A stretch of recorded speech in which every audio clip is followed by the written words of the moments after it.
Hi guys! Welcome back to my channel. It's Jonilee, and for today's video, since malapit na ang birthday ko at summer na rin ngayon, napagdesisyonan ko na gumawa ng birthday/summer makeup look. So without any further ado, let's start! Okay guys, off-cam nakapag-prep na ako ng face, nakapaglagay na ako ng serum at nakapag-moisturizer na rin ako. So ngayon, magmi-mist na lang ako at magpa-primer.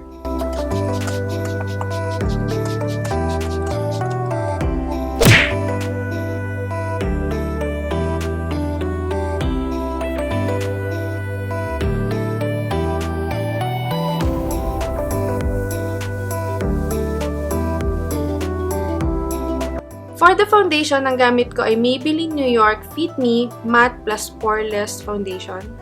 I-apply ko siya using this foundation brush ng Coastal Scents.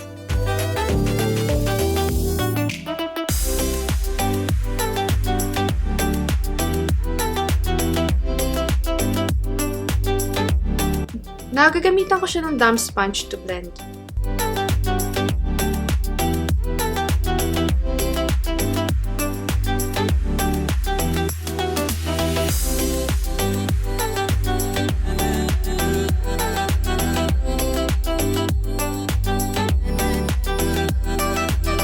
So guys, kung tatanungin nyo kung buildable ba yung Fit Me Matte Plus Poreless ng Maybelline, slight. Hindi siya kasi yung katulad nung sa Maybelline Super Seiko na talagang mako-cover niya talaga yung mga gusto kong i-cover. Kasi dito sa Fit Me, talaga nakikita pa rin yung mga redness na nasa mukha ko. So, doon pa rin ako sa Super Stay. Talagang hindi kanya iiwan. For the concealer, I'm gonna be using Maybelline New York New Instant Age Remind Eraser Dark Circles. Apply ko lang siya sa may under eye area.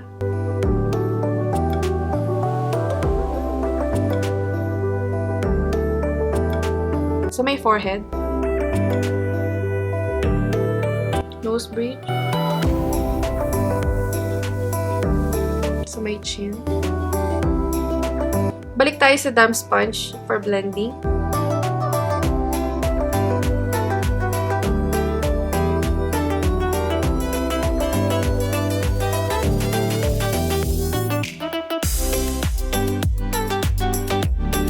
For the setting powder, I'm gonna be using my Nichido Final Powder.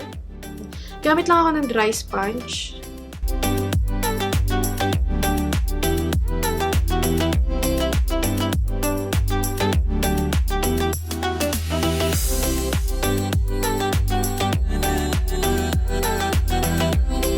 So guys, hindi ko na siya patatagalin sa mukha ko. Ipa-brush off ko na rin siya using this big powder brush.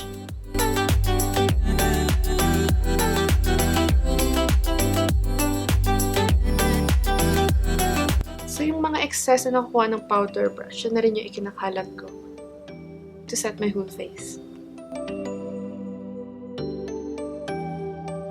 For the contour, ang gagamitin ko ay NYX Highlight and Contour Pro Palette. Gagamitin ko itong dalawang shades. Ito. Gamit lang ako ng angled brush ng Coastal Scents.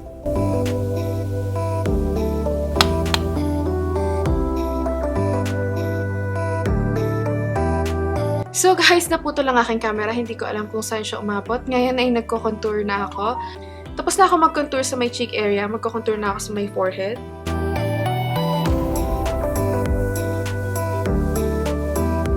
Sa my jawline. So natin mabukas-bukasan yung double chin.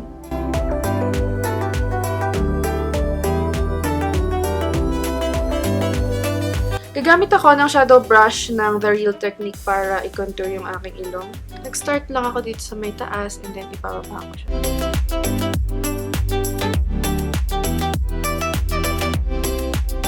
Gamit yung setting powder na ginamit natin kanina para ma-emphasize lang yung contour natin.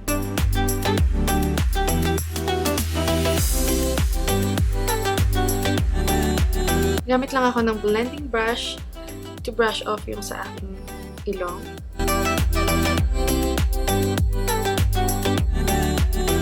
Brush na rin natin yung sa may face natin. So, tapos na tayo sa ating pagko-contour. Magkikilay na tayo. For the eyebrows, ang gamit ko ay Paradise Pomade Extatic ng Loreal Paris in the shade of Brunette. Gamit lang ako ng brush na ganito. Sa pagkikilay, ang una kong ginagawa, nag-outline muna ako.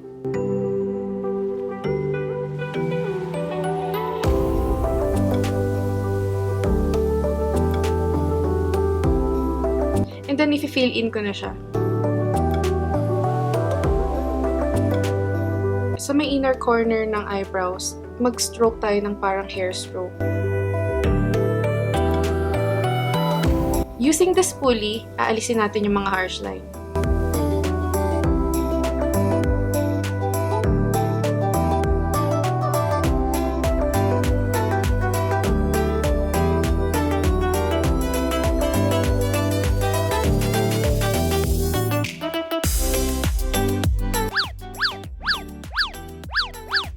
For the eyebrow mascara, ang gamit ko ay L'Oreal Paris Brow Artist Sculpt. Ganito yung itsura niya. Hindi ko alam para saan tong tip na to. So may nakakaalam, please comment down below.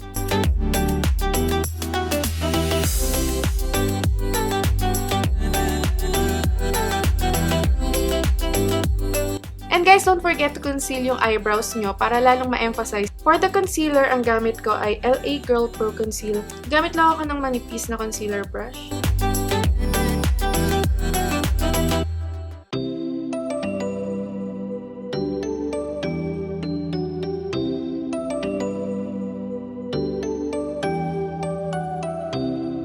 Ito na rin yung gagamitin ko to prime my eyelids.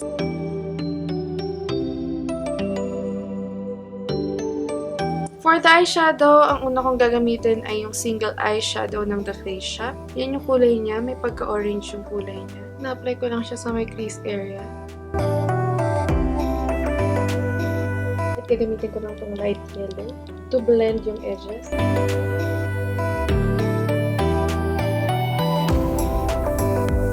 Sa isa ko pang Morphe palette, gagamit ako ng darker orange. Gamit lang ako ng dome brush ng Coastal Stance na ganito. I-apply ko lang siya sa may outer V. Then, rebuild up ko lang yung color hanggang sa ma-achieve ko na yung gusto kong kulay. And then, i-blend ko siya.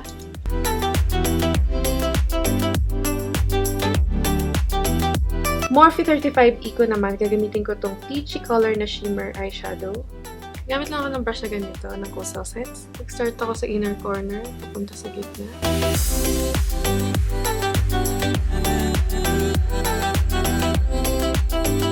And then, yung darker orange natin kanina, siya yung gagamitin natin to blend yung orange and yung shimmer shadow.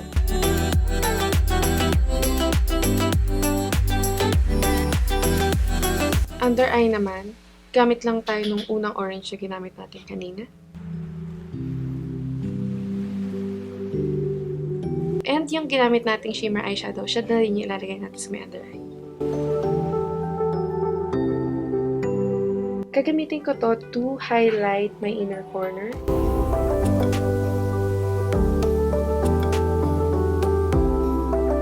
To line my waterline, gagamitin ko tong Essence Long Lasting Eye Pencil.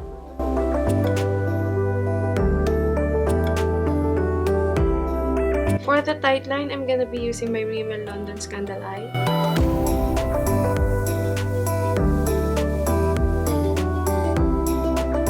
So guys, naglagay na ako ng mascara and ng falsies. Ngayon naman tayo ay magpa-blush on na. For the blush on, ang gagamitin ko ay Catrice Blush Box. May pagka-peachy yung color niya. Gagamitin ko na itong favorite ko na blush brush.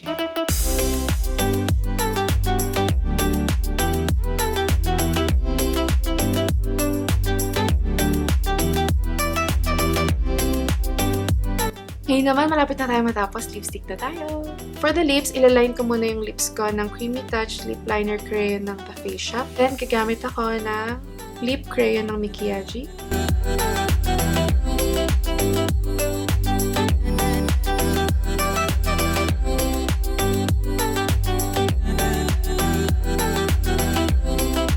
Hindi pa ako masaya sa kulay niya, kaya magdadagdag ako ng konting dark color sa gitna lang.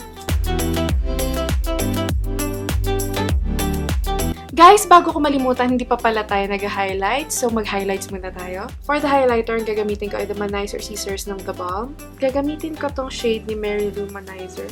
Gamit lang ako ng ganitong brush.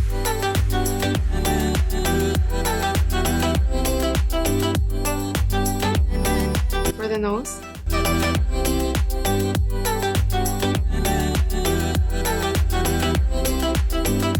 So, my eyebrows.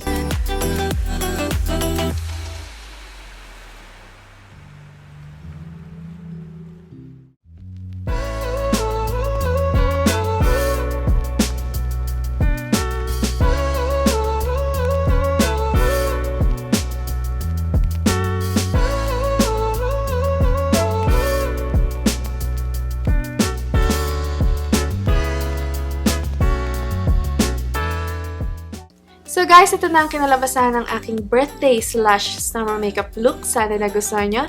And if you like it, please don't forget to give a thumbs up, share, and comment na rin. At para sa mga susunod ko pang videos, please subscribe to my channel at i-click nyo na rin ang notification bell. Thank you again for watching. See you on my next one. Bye!